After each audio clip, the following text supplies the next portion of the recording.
KPM.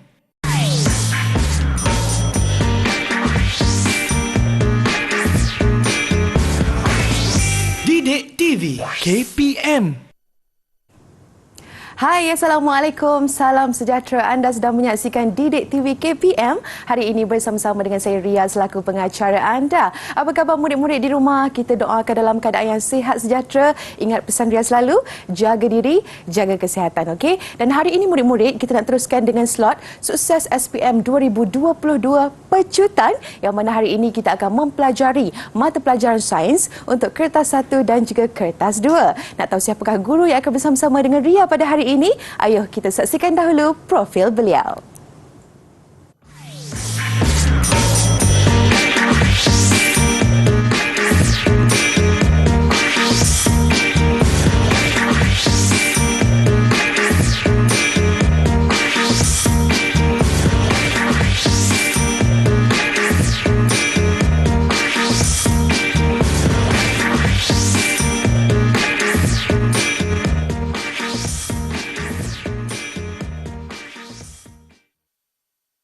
Baik, itulah dia, kita dah pun saksikan profil guru kita pada hari ini. Dengan itu Ria ingin mengalu-alukan sekali lagi kedatangan Cikgu Ahmad Ruslan. Assalamualaikum Cikgu, apa khabar? Waalaikumsalam Ria. Sihat? Alhamdulillah sihat. Okey, juga kita ingin memperkenalkan Cikgu Jurubahasa Isyarat kita pada hari ini. Ada Cikgu Nur Ilda Kamaruzaman daripada Institut Pendidikan Guru Kampus Ilmu Khas Wilayah Persekutuan Kuala Lumpur. Baiklah Cikgu Ruslan, rasanya kita dah tak sabar nak memulakan sesi kita pada hari ini. Untuk segmen pertama, kita nak teruskan dengan kertas 1 aneka pilihan. Silakan Cikgu. Okey, terima kasih Ria. Sama-sama.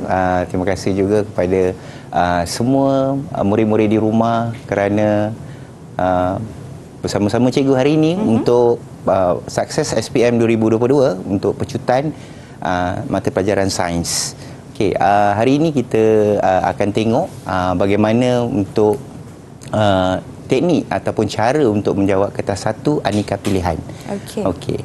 So, kita tahu bahawa waktu pentaksiran untuk ujian bertulis untuk CJ Pelajaran Malaysia SPM 2022 akan bermula pada 20 Februari hingga 15 Mac 2023. Okey, untuk kertas sains, kertas 1 dan 2 dijadualkan pada hari Rabu 1 Mac 2023. Okey, iaitu untuk kod kertas 1511/1 dan juga kertas 2 1511/2. Okey, kita tengok sedikit apakah format pentaksiran untuk sains SPM kertas 1 dan kertas 2. Okey, kita mulakan dengan kertas 1, iaitu soalan dalam bentuk soalan objektif. Okey, rasanya murid-murid di rumah pun dah mendalami tentang format pentaksiran ni. Cikgu cuba lajukan sedikit. Okey, masa yang kita diperuntukkan untuk menjawab kertas ini adalah 1 jam 15 minit. Okey, bilangan soalannya adalah 40 soalan, wajib dijawab pada semua soalan tersebut. Okey, dan jumlah markah yang diperuntukkan adalah 40 markah. Okey, ini adalah kandungan bab tingkatan 4. Kita ada tema 1, tema 2, tema 3, tema 4. Yang mengandungi 12 bab. Okey, untuk tingkatan 5 juga ada 4 tema dan babnya ada 9 bab sahaja. So jumlah bab keseluruhan adalah 21 bab untuk kertas 1 aneka pilihan. Okey, untuk cara ataupun teknik bagaimana nak mendapat markah yang bagus, markah yang baik, mungkin boleh dapat 40 markah. Betul. Okey, cikgu di sini hari ini akan memperkenalkan iaitu satu teknik yang kita kenali sebagai GPS, iaitu garis maklumat penting pada soalan untuk G. Potong jawapan yang anda pasti salah. Okey, selesaikan satu pilihan jawapan yang tepat. Kita tahu bahawa dalam satu soalan jawapan diberikan adalah 4 jawapan atau 4 pilihan jawapan. Okey, bagaimana panduan untuk menjawab soalan aneka pilihan ini menggunakan teknik GPS? Okey, yang pertama kita gariskan maklumat yang penting. Okey, baca semua pilihan jawapan. Okey, potong 2 pilihan jawapan yang anda pasti salah. mencari dua pilihan jawapan yang terakhir dan akhir sekali iaitu selesaikan, di mana kita buat satu pilihan jawapan yang paling tepat. Ada setengah murid dia nak mencari jawapan, tapi yang ini kita cari jawapan yang salah dahulu, supaya jawapan yang terakhir yang tinggal itu adalah jawapan yang paling tepat. Okey, so kita tengok dekat sini, dalam langkah teknik JPS kita ambil satu contoh soalan.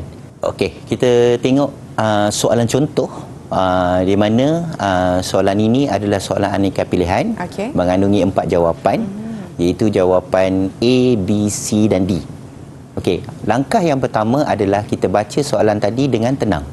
Okey, kita tengok di sini soalan diberikan iaitu rajah 1 menunjukkan sejenis minuman. Okey, rajah ini menunjukkan kaedah manakah yang patut digunakan untuk mengekalkan rasa dan nutrien bagi minuman itu. Okey, yang pertama, baca soalan dengan tenang. Yang kedua, gariskan perkataan kekunci petunjuk yang diberikan dalam soalan tersebut. Okey, kita tengok sini, kita gariskan, okey, sejenis minuman.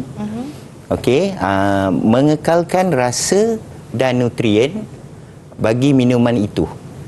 Okey, kita tahu ini yang difokuskan di dalam soalan tersebut.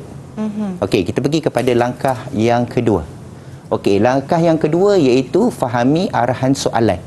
Okey, anda perlu tahu apakah tugasan yang diberikan dan dikaitkan dengan arahan atau tugasan soalan dengan kehidupan anda. Okey, yang pertama kita tengok bahawa gambar rajah tadi diberi dalam bentuk kotak. Okey, iaitu sejenis minuman tadi kita gariskan mengekalkan rasa dan nutrien bagi minuman itu. Okey, anda untuk tahu ini, kita kena tahu bahawa ada jawapan yang diberikan itu adalah tidak menepati daripada gambar rajah. Okey, so kalau kita tengok dekat sini, jawapan pertama pengetinan. Kita tahu pengetinan biasanya duduk dalam tin. Okey, dan gambar rajah diberikan adalah gambar rajah dalam bentuk kotak. So kita dah boleh buang untuk yang pertama. Okey, so kita teruskan dengan jawapan yang kedua, penyejuk bekuan, pendehidratan dan pemposturan. Okey, di mana di sini kita tahu penyejuk bekuan itu menunjukkan bahawa dia sangat beku. Okey, adakah susu di dalam kotak tadi akan beku apabila kita nak minum? Tak kan? So kita dah buang untuk jawapan yang kedua. Okey, dan kita tengok juga penghidratan dan juga pemposturan. So kita ada 2 jawapan masih lagi tinggal. So kebarangkalian nak jawapan kita tu tepat ataupun betul adalah lebih tinggi. Okey, seterusnya kita pergi kepada langkah yang ketiga. Cari petunjuk jawapan yang betul. Petunjuk boleh dikenapasti melalui rajah jadual keterangan soalan dan pilihan jawapan. Okey, so kita dah buang tadi 2, satu pengetinan, satu penyejuk bekuan. So kita tinggal lagi 2, iaitu pendehidratan dan pemposturan. Okey, kita tahu bahawa susu di dalam kotak adalah mengandungi cecair. Adakah pendehidratan tadi merujuk kepada konsep cecair? So kita nak kurangkan air. So pendehidratan adalah bukan daripada salah satu daripada kaedah untuk mengekalkan nutrien, rasa dan juga dia bukan untuk mengekalkan minuman. Okey. So ada satu lagi jawapan yang tinggal pasti, iaitu pemposturan. Okey, so kita tengok potong pilihan jawapan tadi 1, 2, 3 dan kita boleh buat satu pilihan jawapan yang tepat, iaitu pemposturan. Okey, kita pun kena tahu bahawa pemposturan ini adalah di mana dia dilakukan kepada contoh jenis cecair susu untuk memastikan bahawa bebas daripada mikroorganisma, daripada untuk mudahkan kita supaya jangan minum benda yang rosaklah. Okey, pemposturan ini bertujuan untuk memastikan minuman yang kita minum tadi berada dalam keadaan baik. Okey, so jawapan yang tepat kita dah dapat iaitu jawapannya D, iaitu pemposturan. Okey, tips yang berguna yang kita boleh dapat daripada bagaimana nak mencari menggunakan teknik GPS tadi, kita garis, kita potong dan kita selesaikan, dapat satu jawapan yang paling tepat. Okey, iaitu pastikan kita tandakan pilihan jawapan yang betul dalam kertas soalan. Okey, murid-murid di rumah dalam pentaksiran ini ada borang jawapan tadi, pastikan hitamkan pilihan tadi di tempat yang betul pada borang jawapan. Okey, semak nombor soalan, pastikan nombor soalan tadi betul bersama dengan kertas jawapan yang dibekalkan. Okey, dan yang terakhir, ingat, jangan menukar jawapan awal anda, melainkan anda pasti satu lagi jawapan yang dipilih itu adalah betul.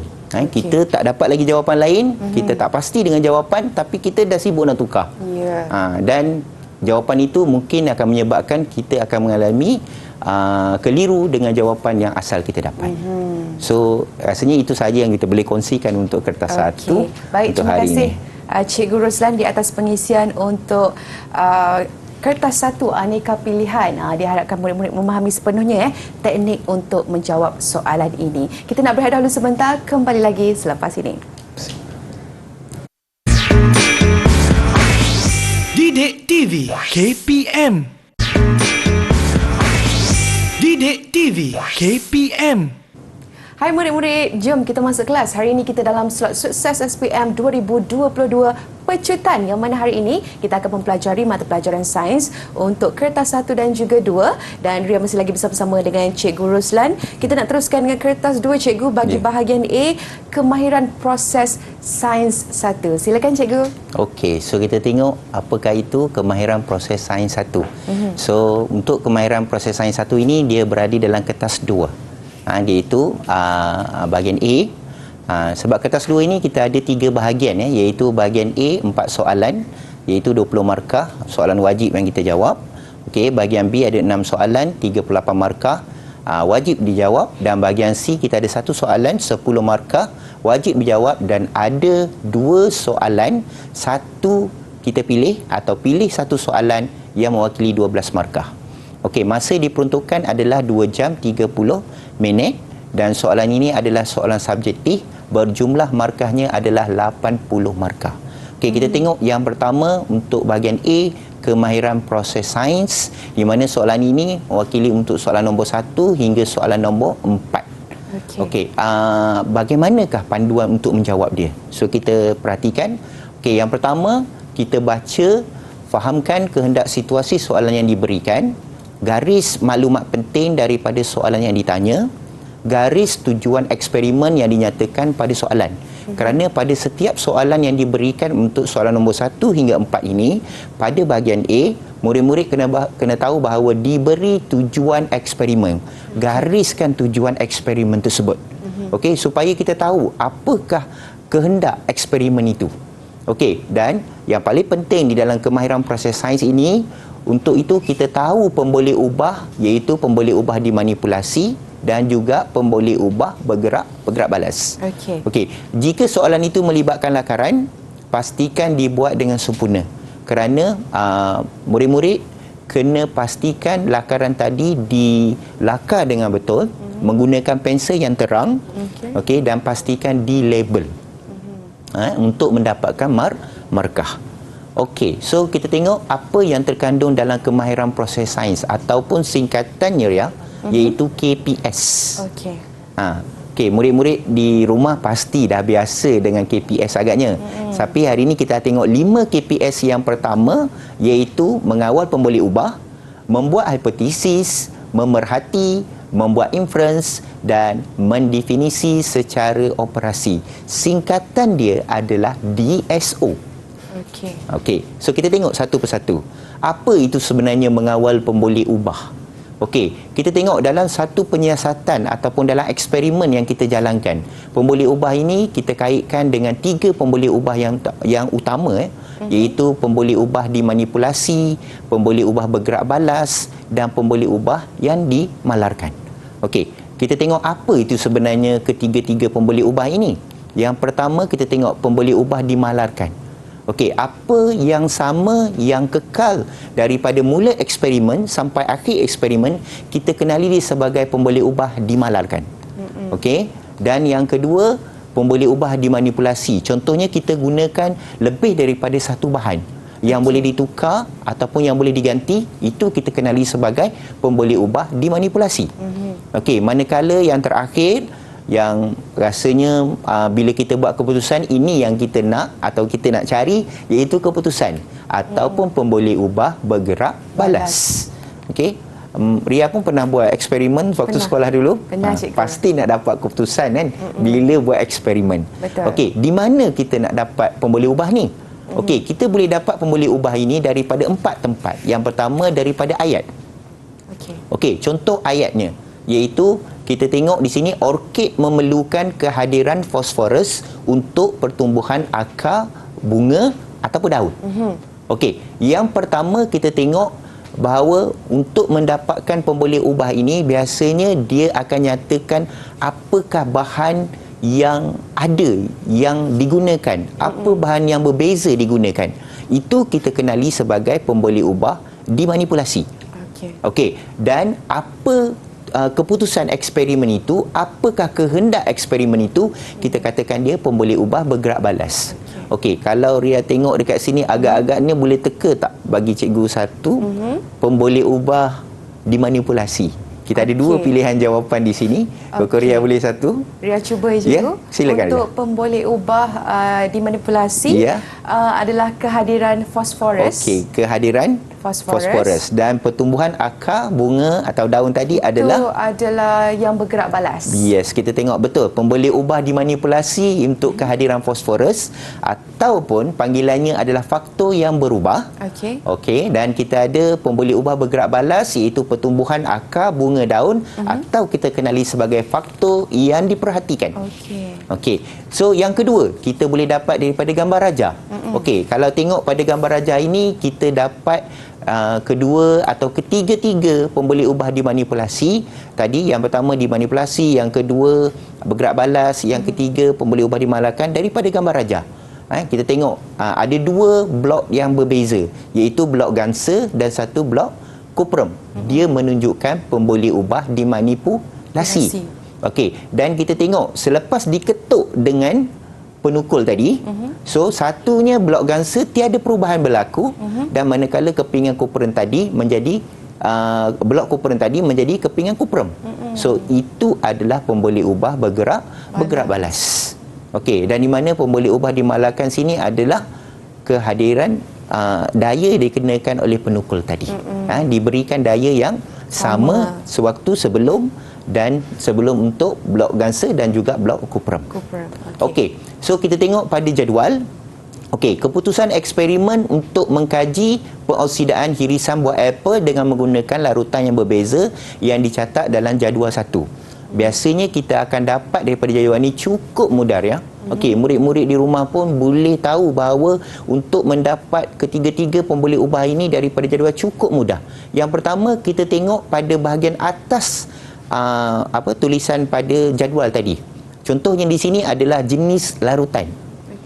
Sebab untuk jadual biasanya dia akan nyatakan jenis larutan itu melibatkan beberapa jenis larutan. So kita ada jenis larutan itu yang menunjukkan pemboleh ubah dimanipulasi, larutan yang berbeza, isolate dan juga jus 5. So pemboleh ubahnya adalah dimanipulasi.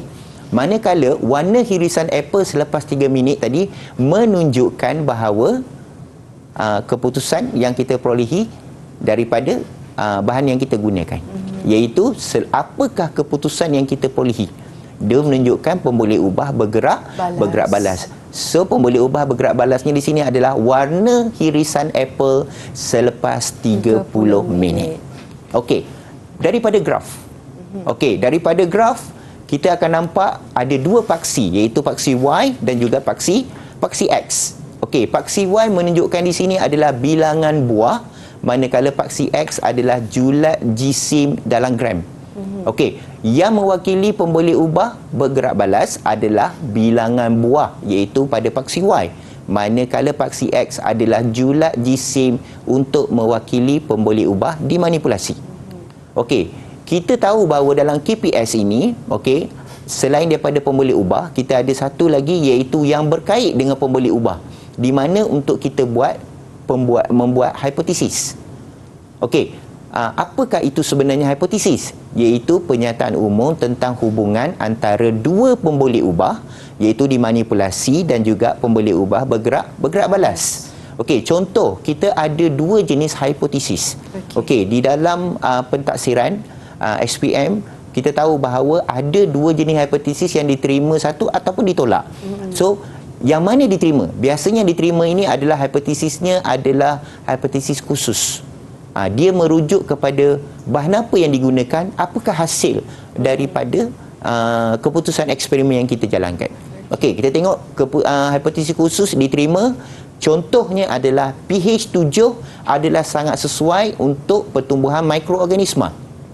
Manakala yang ditolak pula atau tidak diterima adalah nilai pH. Kita nampak di situ bahawa yang khusus dia nyatakan pH dia dengan tepat. Manakala yang umum tadi dia hanya nyatakan nilai pH sahaja. Okey, dia tidak menyatakan bahawa apakah nilai pH yang memberikan kesan atau yang sesuai untuk pertumbuhan mikroorganisma. So, hipotesis jadi merujuk kepada hipotesis khusus yang diterima di dalam pentaksiran untuk SPM 2022 dan seterusnya.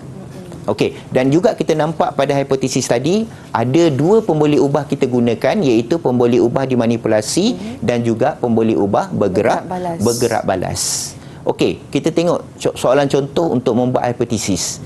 Iaitu tengok satu keputusan bagi eksperimen mengenal pasti ketahanan kakisan bagi dua paku yang berbeza selepas seminggu.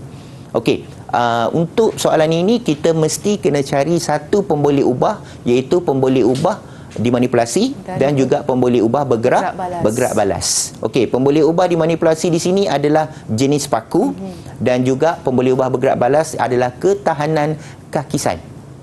Okey, dan kita gabungkan dua daripada manipulasi tadi dan bergerak balas tadi untuk menjadi satu ayat yang lengkap. Jangan tukar pemboleh ubah bergerak balas di hadapan dan diakhiri dengan dimanipulasi. Hipotesis tadi akan ditolak. Okey, pastikan pemboleh ubah dimanipulasi dan diikuti dengan pemboleh ubah bergerak balas. So, jawapan yang contoh yang paling sesuai di sini adalah hipotesis ialah paku keluli tahan kakisan. Okey. So, kita teruskan dengan KPS yang ketiga, iaitu membuat pemerhatian. Okey, membuat pemerhatian adalah melihat daripada gambar rajah ataupun maklumat yang diperolehi daripada gambar rajah tersebut. Okey, memberikan gambaran kepada apa yang boleh dilihat daripada jadual atau gambar rajah, dan pemerhatian juga boleh ditulis dalam bentuk pembandingan gambar rajah. Okey, kita tengok soalan contoh berdasarkan pemerhatian. Okey, kita berikan di sini pemboleh ubah dimanipulasi, dimalarkan. Okey, pemboleh ubah bergerak balas. Okey, tulis satu pemerhatian berdasarkan eksperimen di atas untuk menghasilkan penghasilan gas dalam rajah 2A dan rajah 2B. Okey, kita boleh gunakan rajah 2A dan rajah 2B itu sebagai permulaan ayat kita untuk menunjukkan pemerhatian. Okey, contoh di sini adalah rajah 2B menghasilkan isi padu gas yang banyak berbanding rajah 2A yang menghasilkan isi padu gas yang sedikit. So, kita nampak kat situ ada perbandingan di antara rajah yang pertama dengan rajah yang kedua. Itulah sebenarnya pemerhatian menurut ataupun melihat kepada gambar rajah yang diberikan. Okey, murid-murid di rumah pastikan untuk membuat pemerhatian ini tengok gambar rajah. Okey, tengok gambar rajah pertama dan bandingkan dengan gambar rajah yang kedua. Pastikan jawapan diberi tadi merujuk kepada gambar rajah. Okey, kita tengok KPS yang keempat, iaitu membuat inference. Membuat inference ini adalah sebab daripada pemerhatian, iaitu kita kumpulkan data dan pengalaman yang lalu daripada kesimpulan tadi untuk menerangkan sesuatu peristiwa.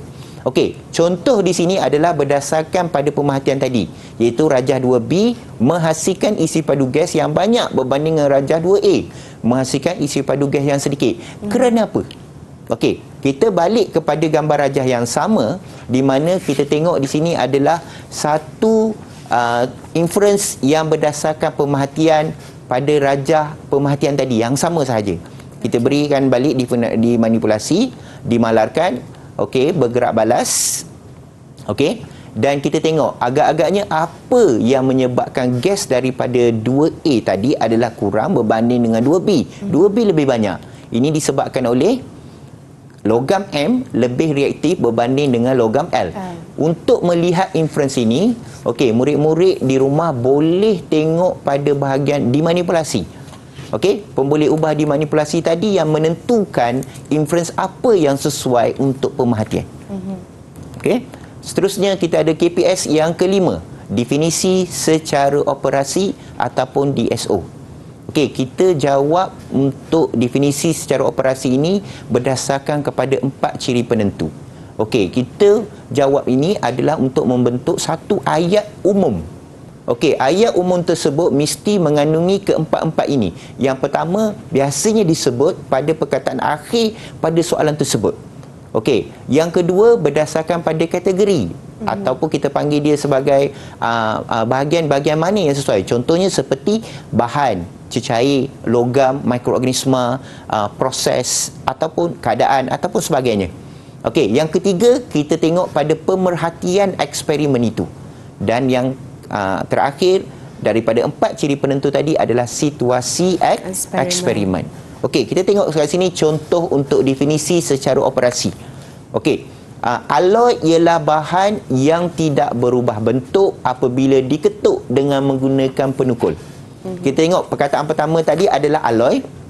Okey, ciri penentu yang pertama adalah alloy. Ciri penentu yang kedua adalah bahan. Okey, dan pemerhatiannya adalah tidak berubah bentuk apabila diketuk. Okey, dan situasi eksperimen kita ketuk dia dengan penukul. So cukup 4 ciri penentu ini, so kita dapat tentukan definisi secara operasi kita dengan tepat. Sama juga contoh yang kedua iaitu antibiotik adalah bahan yang boleh menghasilkan luas kawasan jernih di atas permukaan agar-agar nutrien. Okey, antibiotik adalah perkataan yang terakhir disebut dalam soalan. Okey, kategorinya adalah bahan. Pemerhatian yang kita buat adalah luas kawasan jernih pada keputusan eksperimen yang kita jalankan dan dia dilakukan pada permukaan agar nutrien atau diletakkan ataupun berlaku di atas permukaan agar nutrien. Itu menunjukkan situasi eksperimen yang kita jalankan. Okey, kita tengok satu soalan contoh bagaimana nak menentukan definisi secara operasi. Okey, raja di bawah menunjukkan satu eksperimen yang dijalankan untuk mengkaji kesan penisilin terhadap pertumbuhan bakteria. Kita berikan keadaan ini adalah dalam bentuk cakra ataupun bentuk bulatan kertas yang diletak di atas permukaan agar, iaitu A1, A2 dan A3. Okey, 3 cakra penisilin ini dengan kepekatan yang berbeza diletak di atas permukaan agar nutrien. Okey, piring patty tersebut diletak di dalam incubator pada suhu 37 darjah Celsius. Kenapa nak letak dalam 37 darjah Celsius? Sebab itu adalah suhu yang paling sesuai untuk pertumbuhan mikroorganisma. Okey, selepas 48 jam kawasan jernih terbentuk di sekeliling setiap cakra. Okey, diameter setiap kawasan jernih diukur dan direkod dalam jadual di bawah. Di mana selepas pada 48 jam tadi baru kita dapat keputusan dia dan kita akan rekod untuk setiap diameter yang diperolehi untuk cakra penisilin bagi A1, A2 dan A3. Kita tengok pada jadual tersebut. Okey, cakra penisilin A1 diameternya 2.5, A2 3.2, manakala A3 adalah 1.8. Okey, berdasarkan eksperimen ini nyatakan satu definisi secara operasi bagi antibiotik. So perkataan terakhirnya adalah antibiotik. So itu adalah yang pertama, ciri penentu yang pertama. Okey, yang kedua ini adalah bahan. Okey, dan keputusan atau pemerhatian yang kita buat tadi adalah dia menghasilkan kawasan jernih yang terbentuk pada cakra penisilin dengan kepekatan yang berbeza dan situasinya adalah dia kita letakkan di atas permukaan agar nutrien. So ayat umum yang panjang kita kenali sebagai antibiotik ialah bahan yang menyebabkan kawasan jernih terbentuk apabila cakra penisilin dengan kepekatan berbeza diletak di agar permukaan agar nutrien.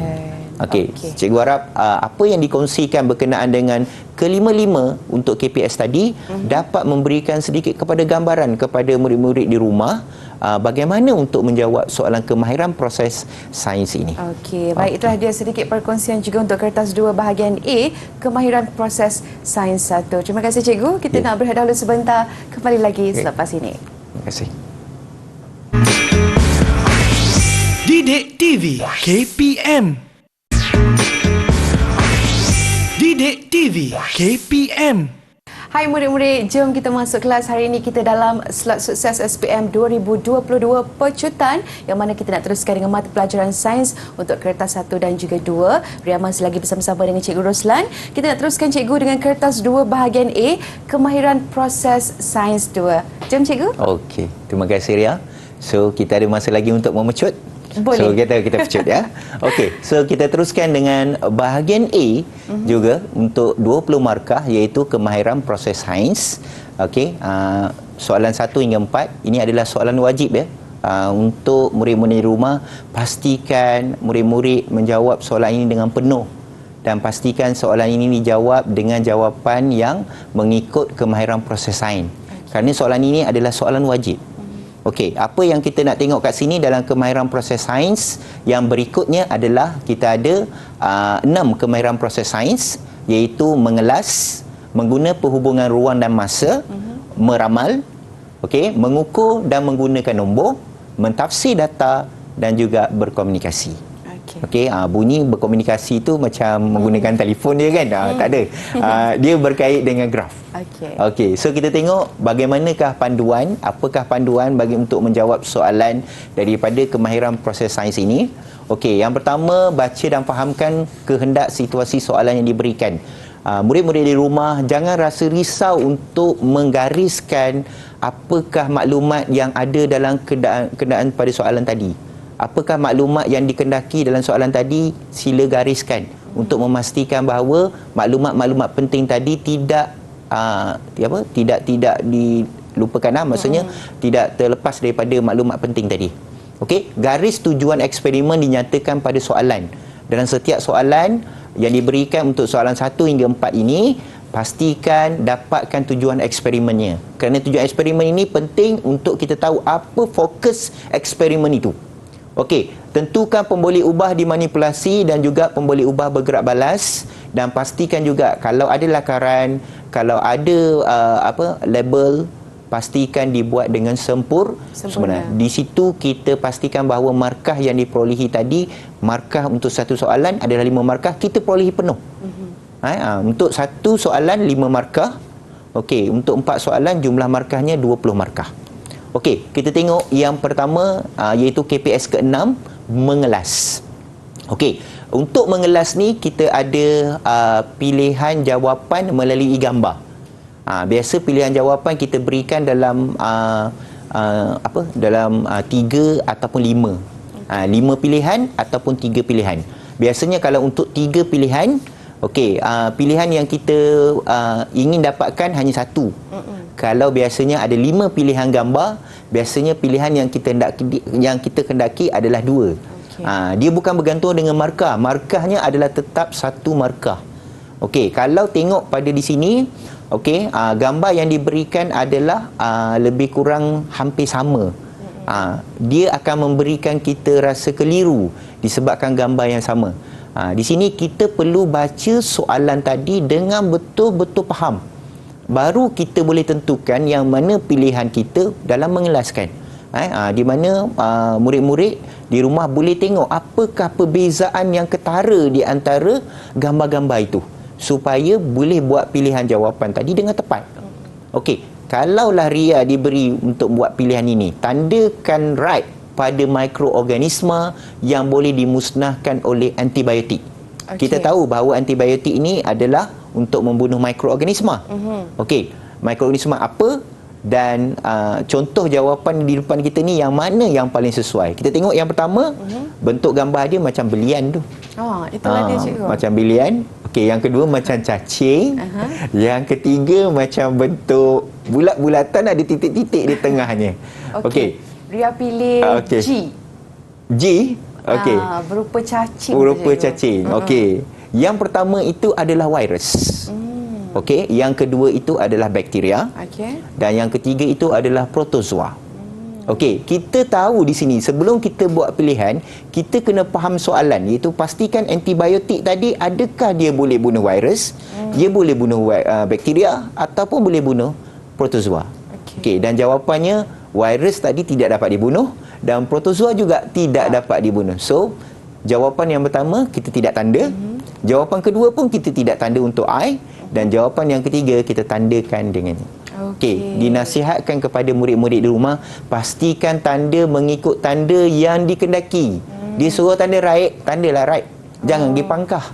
Kira akan kehilangan markah ke kat situ, cikgu? Mungkin tidak kehilangan markah, tapi boleh pastikan ikut pada tanda yang sesuai. Dia bergantung kepada skema pemakahan. Okey. Mungkin skema pemakahan tu tak nak terima perkandaan dengan bentuk tandaan dia tu, so dia kehilangan markah lah. Bergantung kepada skema pemakahan. Okey, seterusnya kita tengok berkait dengan KPS yang ketujuh, iaitu menggunakan hubungan masa dan ruang. Okey, murid-murid di rumah selalu guna perkataan ini. Semakin tinggi dan semakin rendah. Semakin banyak, semakin bertambah. So ini adalah di mana KPS yang paling sesuai untuk menggunakan perkataan semakin tadi. Okey, sebab kita tengok contoh ini, iaitu memperihalkan perubahan parameter dengan masa, contoh, lokasi, arah, bentuk, saiz, isi padu, berat dan jisim. Okey, diberi isi padu gas hidrogen tadi melawan masa yang diambil dalam satu graf. Okey, nyatakan hubungan. Bila sebut saja hubungan, okey, murid-murid boleh guna perkataan semakin. Okey. Kerana perkataan semakin itu adalah paling sesuai. Okey, nyatakan hubungan di antara isi padu hidrogen yang dibebaskan dengan masa pada 6 minit yang pertama. Okey, di sini ada juga supaya murid-murid di rumah jangan terkeliru. Kerana di sini dia nak pada 6 minit pertama. So, tengok pada 6 minit yang pertama. Okey, ada soalan juga itu secara umum. Dia tak nyatakan pada 6 minit pertama, tapi dia nyatakan keseluruhan daripada jadual daripada graf tadi. So kita kena fokus kepada keseluruhan graf tadi. Okey, ini dia nak pada 6 minit yang pertama. Okey, pada 6 minit yang pertama daripada start kosong, kita nampak aliran daripada graf tadi, lengkung tadi, semakin lama semakin meningkat. So apa yang boleh kita katakan sebagai semakin meningkat isi padu gas hidrogen, semakin bertambah masa yang diambil. Ria pun dah pandai dah. So ini adalah berkaitan dengan graf tadi. Betul. So kita boleh buat pemerhatian daripada graf dan kita lihat apa yang meningkat di sebalik daripada isi padu gas hidrogen tadi untuk mewakili paksi Y dan juga pada paksi X. Dan kita dapat jawapannya semakin meningkat gas hidrogen tadi, semakin bertambah masa yang diambil. Okey, KPS 8 dan yang ke-9, iaitu kita meramal dan mentafsir data. Okey, meramal dan mentafsir data di sini adalah berkaitan dengan bagaimana kita menafsir data itu daripada graf yang diberikan. Okey, kita ramalkan dia itu apakah yang berlaku pada minit yang terakhir. Biasa ramal ini adalah berkaitan dengan ramalan apakah keputusan akhir selepas daripada graf tadi, kedudukan grafnya adalah malar ataupun sama sahaja. Okey, ramalkan isi padu gas hidrogen yang dibebaskan pada minit yang ke-16. Okey, di sini kalaulah Ria rasa pada minit yang ke-16 tu apa akan jadi agaknya? Kalau tengok cikgu, minit ke-14 pun dah malar, pastinya dia akan terus malar. That's betul, right. cikgu? Itu betul. So kita pastikan bahawa kedudukannya itu adalah sama. So mungkin kita rasakan kita akan lihat dia nampak macam ada perubahan, tapi biasanya kalau dia dah start malar tu dia akan terus jadi malar. Okey, so kita tengok jawapan dia betul 30 cm padu. Okey, so jawapannya adalah 30 cm padu. Tepat sekali Ria. Tahniah. Alright, okey. So kita tengok KPS yang ke-10, mengukur dan menggunakan nombor. Okey, mengukur dan menggunakan nombor ini adalah satu daripada KPS yang paling senang. Paling mudah nak dapat markah. Murid-murid diminta supaya pastikan jangan kehilangan markah untuk KPS yang ke-10 ini. Soalan dalam bentuk mengukur menggunakan nombor ini adalah soalan yang biasa dan selalu saja keluar. Okey, dan pastikan dilihat, diukur tadi, nombor tadi dengan begitu tepat dan pastikan ada unit disertakan. Okey, supaya jangan kehilangan markah disebabkan oleh tiada unit tadi. Okey, membuat pemerhatian secara kuantitatif yang kita nampak berapa nilai dia. Dengan menggunakan nombor dan alat berunit piawai dan tentukan juga dia punya unit dia tu. Okey, pengukuran menjadikan pemerhatian lebih tepat ataupun lebih jitu. Okey, kalau kita tengok pada bacaan wattmeter tersebut, agak-agak riah, berapa agaknya dia punya bacaan itu. Kita mulakan dengan nilai kosong. Kita ada wattmeter, kepingan zinc, kepingan kopuran dan elektrolit. So, menghasilkan satu bacaan. Okey. So, kalau Ria tengok dekat situ, agak-agak dia 246 kan cikgu kan? Kosong 1. Okey, kita 2, 0.2. 0.2, 0.4, 0.6. Yes. Kita tengok betul tak? 0.6. Pasti dengan jawapan? Pasti. Kita tengok betul. 0.6 watt.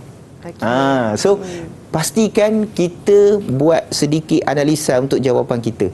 Walaupun kita dah jawab, kita tengok balik, betul tak mengikut julat yang nombor yang diberikan. Sebab kehilangan markah daripada KPS yang ke-10 ini sangat-sangat rasa merugikan. Sebab hanya melihat dan tentukan jawapan sahaja. Okey, dan kita ada KPS yang ke-11 iaitu berkomunikasi. Okey, KPS yang ke-11 ini kita boleh katakan sebagai favorite ataupun soalan yang utama di dalam soalan sains SPM. Kerana dalam pentaksiran SPM, soalan berkait dengan komunikasi atau graf ini adalah selalu ada di dalam bahagian kemahiran proses sains ini, iaitu bahagian A. Okey, apa yang kita kena tahu dalam KPS yang ke-11 ini adalah yang pertama, kita tahu berapa graf yang kita belajar. Okey, di sini cikgu nyatakan, okey, yang pertama kita belajar graf garis lurus. Okey, yang kedua grafnya graf lengkung. Okey, yang ketiga grafnya bentuk palang, bar ataupun histogram. Okey, bagaimana cara nak menjawab dia? Biasanya kita akan pindahkan titik pada graf tadi daripada jadual kepada graf untuk membuat lakaran. Okey, apabila kita nak sambung graf tadi, kita tengok dulu, ini graf apa? Kalau graf garis lurus, kita mesti gunakan pembaris. Sebab markah diberikan, akan diberikan berdasarkan pada bagaimana kita buat graf tadi. Kalau graf garis lurus kita guna freehand, okey, so kita telah menyalahi cara untuk melakarkan graf garis lurus. So graf garis lurus kita gunakan pembaris. Biasanya titiknya adalah tersusun, semakin menaik. So itu adalah graf bagi graf garis lurus. Graf lengkung biasanya dia akan membengkok dan kita gunakan freehand. Manakala untuk graf palang pula, murid-murid kena pastikan bahawa saiz bar bagi setiap graf tadi adalah mesti sama. Okey, ini kita tengok contoh iaitu meluski muka graf yang kita tunjukkan tadi. Tengok ada titik-titik yang semakin lama semakin meningkat dan dia gunakan pembaris secara lurus. Graf lurus ini menunjukkan bahawa masa ayunan dalam minit tadi melawan jisim dalam kilogram. Iaitu bilangan koloni bakteria bertambah dengan masa per hari. Okey, nampak punya bentuk dia. Okey, kita tengok graf lengkung pula. Okey, kalaulah Ria tengok dekat sini, di antara graf yang pertama, graf kedua, semua orang tahu buat graf lengkung, freehand. Betul. Okey, kenapa yang pertama itu tidak diterima? Kenapa yang kedua itu diterima?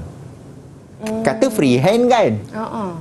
Tapi graf yang pertama tu dia gunakan pembaris. Kan nampak lekuk. Dan graf yang kedua dia gunakan freehand. Nampak kelicinan garisan graf tadi. So kita terima yang kedua, dan yang pertama untuk tadi yang gunakan lekuk ada pengguna pembaris tadi kita ditolak, tidak diterima. So pastikan murid-murid tengok dulu graf dia apa, pastikan graf tadi betul dan cara untuk membuat graf tadi dengan betul. Okey, dan graf yang ketiga iaitu graf palang, bar atau histogram tadi. Kita lihat kat sini, pastikan saiz bar tadi adalah sama. Tengok kan, saiz bar dia sama. Okey, dan kita ada dua jenis variasi untuk graf ini. Biasanya variasi tidak selanjar, jarak di antara graf itu adalah jauh-jauh. Okey. Manakala variasi selanjar, jarak di antara bar tadi adalah dekat. Semoga perkongsian untuk 11 KPS ini dapat membantu murid-murid di rumah bagaimana untuk menjawab kemahiran proses sains untuk bahagian A. InsyaAllah. Itu dia perkongsian untuk kertas 2 bahagian A, kemahiran proses sains 2. Kita nak berehat dahulu sebentar murid-murid. Kembali lagi selepas ini. Didik TV KPM. Didik TV KPM. Hai murid-murid, jom kita masuk kelas. Hari ini kita dalam slot sukses SPM 2022 pecutan yang mana hari ini kita akan mempelajari mata pelajaran sains untuk kertas 1 dan juga kertas 2 bersama-sama dengan Cikgu Roslan. Kita nak teruskan Cikgu untuk kertas 2 bahagian B, mencipta produk atau idea baru. Silakan Cikgu. Okey, terima kasih Ria. Sama-sama. Okey, kita teruskan dengan bahagian B, 38 markah. Besar markah iaitu untuk soalan nombor 9 dan soalan nombor 10, iaitu soalan wajib dijawab. Okey, untuk bahagian B ni kita ada dua bahagian sebenarnya. Secara umumnya ada satu bahagian B, tapi khususnya kita boleh bahagikan dia daripada soalan 5 sampai soalan 8 adalah berkait dengan pemahaman. Okey, dan soalan berkait dengan 9 dan 10 adalah kemahiran berfikir kreatif. Okey, bagaimana panduan untuk menjawabnya? Okey, panduan menjawab, kita fahamkan bahawa soalan ini adalah soalan berfikiran kreatif. So kita mesti melangkau lebih ke hadapan Ria. So kita tidak boleh melihat pada gambar rajah sahaja. So sebelum ni kita tengok gambar rajah. So sekarang kita tengok gambar rajah, kita buat sesuatu daripada gambar rajah. Okey. Kita buat sesuatu daripada bahan-bahan yang diberikan untuk membentuk satu bahan yang baru. Okey. Murid-murid di rumah ni dah boleh buat imajinasi apakah bahan-bahan yang diberikan untuk membentuk sesuatu bahan yang baru. Kita panggil sebagai kemahiran berfikir kreatif. Okey. Baca dan faham kehendak situasi soalan yang diberikan. Okey, garis maklumat penting daripada soalan ditanya. Sekali lagi, cikgu nyatakan kepada murid-murid di rumah, sila pastikan garis maklumat penting daripada soalan supaya jangan tercicir maklumat. Okey, pastikan jawapan ditulis mengikut peruntukan markah yang diberikan. Ini adalah bahagian yang mementingkan pemakahan. Okey, markah itu yang menentukan bagaimana jawapan tadi hendak dijawab. Okey, jika soalan melibatkan lakaran, pasti dibuat dengan sempurna. Pasti ini adalah soalan melibatkan lukisan ataupun lakaran. Okey, seterusnya kita tengok. Dalam KBK atau kemahiran berfikir kreatif itu, mencipta produk atau idea baru, yang dikatakan itu adalah sesuatu bahan yang diberikan, jenis bahan yang berbeza diberikan untuk membentuk atau mencipta sesuatu yang baru yang bernilai dengan menggunakan daya imajinasi secara asli serta berfikir tidak mengikut kelaziman. So maksudnya kita panggil sebagai fikir di luar kotak. Ataupun dalam bahasa lain kebat.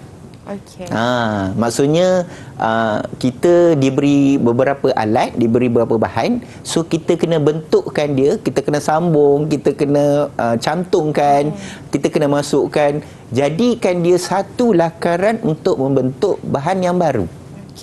Okey. So kita teruskan dengan soalan contoh untuk soalan nombor 9. Okey, kita nampak kat sini rajah di bawah menunjukkan aktiviti yang dijalankan oleh manusia. Gambar rajah yang pertama itu adalah berkait dengan kilang. Okey, gambar rajah yang kedua adalah berkait dengan petropam isi minyak. Okey, kalaulah Ria tahu kedua-dua gambar rajah ini adalah aktiviti yang manusia yang boleh memberikan kesan kepada alam sekitar. Tapi tak nak kena isi minyak juga kan. Betul. Baru kereta tak gerak kan, tak ada minyak. Kilang pun kena berjalan juga kan. Tapi ada cara dia bagaimana untuk mengatasi masalah ini supaya apa yang dilakukan oleh manusia ini dapat dikawal. Okey, kita tengok pada soalan contoh dia. Okey, berdasarkan rajah apakah isu sosiosaintifik dalam sektor tenaga yang timbul berkaitan dengan aktiviti tersebut. Markah diperuntukkan 2 markah. Okey, nyatakan sumber tenaga boleh baru yang boleh digunakan untuk menggantikan bahan aktif fosil. Juga 2 markah. Di sini kita akan jawab dia, murid-murid di rumah, jawab berdasarkan jumlah markah. Kalau 2 markah, Ria cakap mesti nak jawab 2 poin kan? Baru kita dapat 2 markah kan? Betul. So kita tengok 2 poin yang diberikan, iaitu pertama jawapan tadi adalah penggunaan bahan tidak boleh baru seperti petroleum, arang batu dan gas asli. Kita dapat 1 markah. Dan juga jika digunakan tanpa kawalan, bahan-bahan tersebut akan habis. Yalah, kita tahu petroleum, arang batu dan gas asli itu adalah bahan-bahan semula jadi. Okey, dah diguna bertahun-tahun ni, dah masuk ratus tahun dah penggunaan kita. Satu masa nanti dia akan habis. Okey. Dan tengok pemarkahan dia, markah pertama dan markah kedua tadi diberikan 2 markah berdasarkan 2 poin. So pastikan murid-murid jawab berdasarkan markah. Kalau dia minta 1 markah, maksudnya 1 poin yang kita boleh berikan. Okey, at least 1 poin lah. Okey. Yang B pula, kita tengok kat sini, dia tanya tadi, jawapannya adalah angin, ombak, solar, biojisim dan geoterma. Kita tengok pada soalan dia, sumber tenaga boleh baru yang boleh digunakan untuk menggantikan bahan aktif fosil. Okey, kita akan habis bahan-bahan tu. Adakah bahan-bahan lain yang kita boleh gantikan? Pasti. Kita ada angin, kita ada ombak, solar mungkin tak akan habis kot. Biojisim, geoterma. Okey, dan mana-mana 2 yang bersesuaian akan dapat 2 markah. Okey, soalan yang berkait dengan KBK ini adalah kita tengok pada soalan ini. Tenaga elektrik boleh dihasilkan menggunakan sumber tenaga boleh baru. Anda diberi 1 motor elektrik, 3 bilah kipas, kaki retot, wayar, mentor, pita salafan, mereka bentuk 1 liter yang kita nampakkan dia sebagai 1 gambar rajah yang berlabel. 3 markah diperuntukkan. Okey, pemarkahan itu adalah berdasarkan pada lukisan yang kemas, lukisan yang dilabelkan dan juga nampak dia berfungsi. Okey, daripada tiga pemarkahan ini kita akan dapat tiga-tiga kriteria pemarkahan ini kita akan dapat markah penuh. Okey, dan jangan risau murid-murid rumah, jangan takut nak lukis. Sebab tak semestinya lukisan itu sama dengan skema pemarkahan. Tapi yang penting kita membuat lukisan itu hampir sama dan lukisannya kemas, lukisan dilabelkan dan dia nampak mentol ataupun wire-wire di antara soalan ini tadi nampak bersambung untuk menyalakan mentol. So memenuhi untuk kriteria tersebut, so kita dapat 3 markah. Okey? Dan kita tengok contoh soalan yang 10. Okey? Soalan nombor 10 ini adalah biasanya soalan yang melibatkan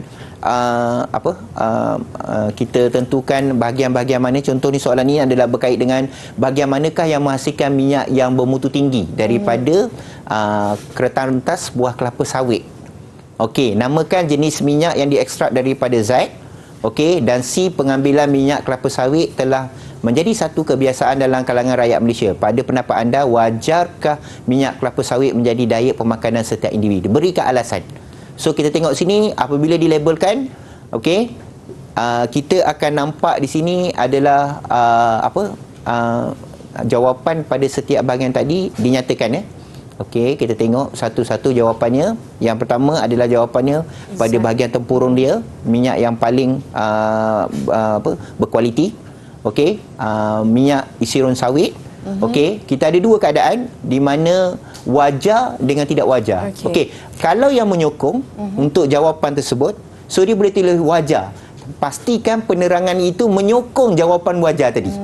Okey, manakala untuk yang tidak wajar, yang tidak terima, okey, tidak setuju. So pastikan penerangan itu memberikan jawapan yang tidak setuju kepada penerangan kepada persetujuan kita. Kita tak setuju, so kita cakap kenapa dan alasan dia kenapa. Okey, dan akhir sekali kita tengok dekat sini adalah bagaimana soalan contoh yang ke-10 ini, di mana murid-murid dikendaki untuk lengkapkan langkah-langkah untuk menghasilkan sabun daripada minyak sawit. So untuk ini, so kita pastikan langkah-langkah tadi yang kita buat adalah berturutan. dan pastikan memenuhi jumlah markah yang diperuntukkan.